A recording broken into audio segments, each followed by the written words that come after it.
doctrine or the biblical concept of the righteousness of God, I'd much rather, at least in terms of 2 Corinthians 5:21, for right to be wrong.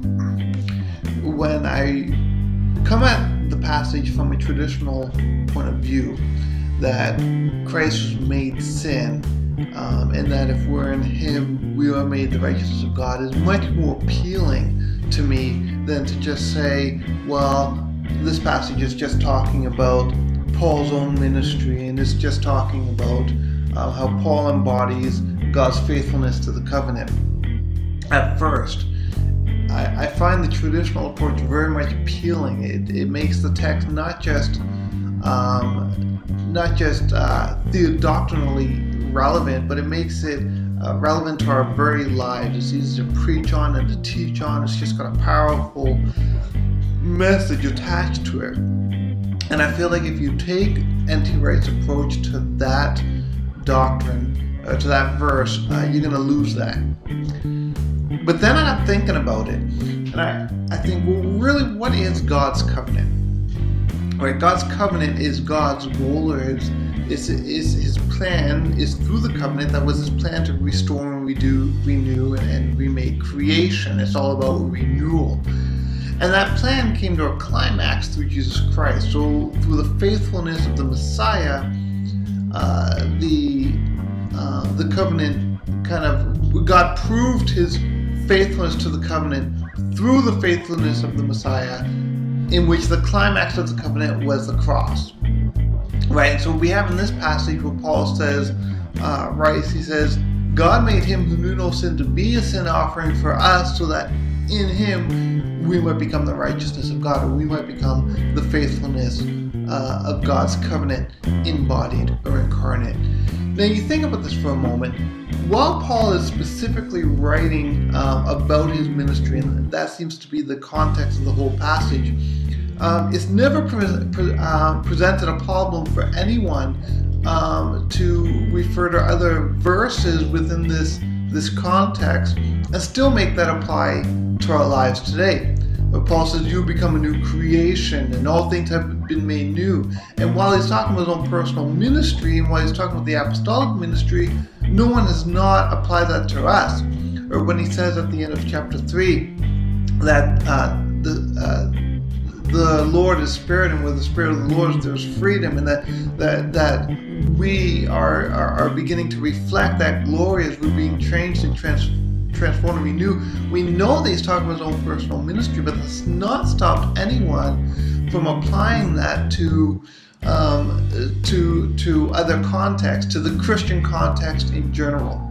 So we come to this passage then in 2 Corinthians chapter 5 verse 21, where it says that He made Him who knew no sin to be sin, or to be a sin offering for us, so that in Him we might become the righteousness of God. And Paul is specifically talking about his own ministry, but that does not preclude or prevent or rule out a broader application to that passage, just like the other passages in the same context between chapters 3 and chapter 6.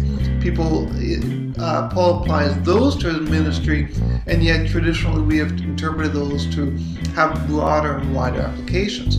Now think about this then.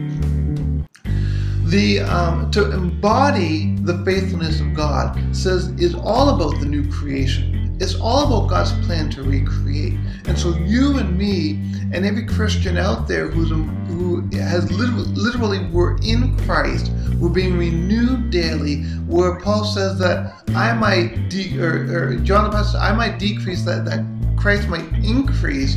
And that conveys the idea of taking up your cross, so as Paul says later on, it's no longer I who live, but Christ who lives in me.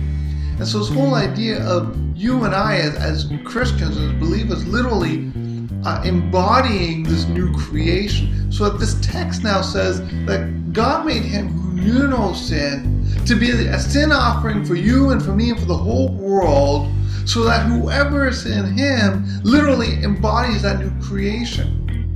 And that's what it means to say that we literally embody or incarnate the covenant faithfulness of God. And so all of a sudden this passage now, as Wright interprets it to be a passage about covenant faithfulness and not about an imputed righteousness, has a wider and broader and richer and more theological meaning to it.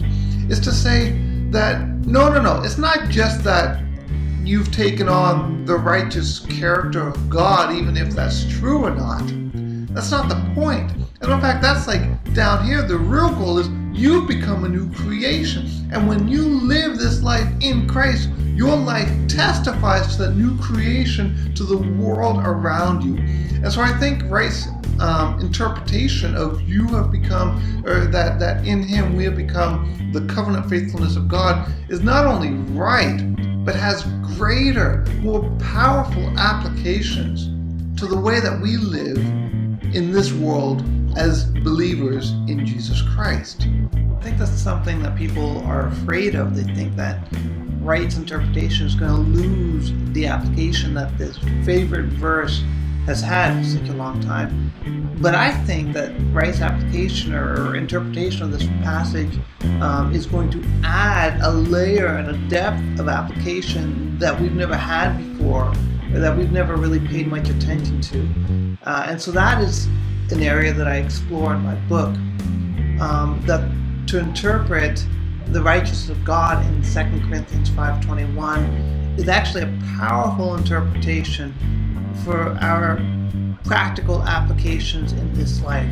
That if you are in Christ, you are literally an incarnate, living, breathing testament to God's faithfulness to his covenant.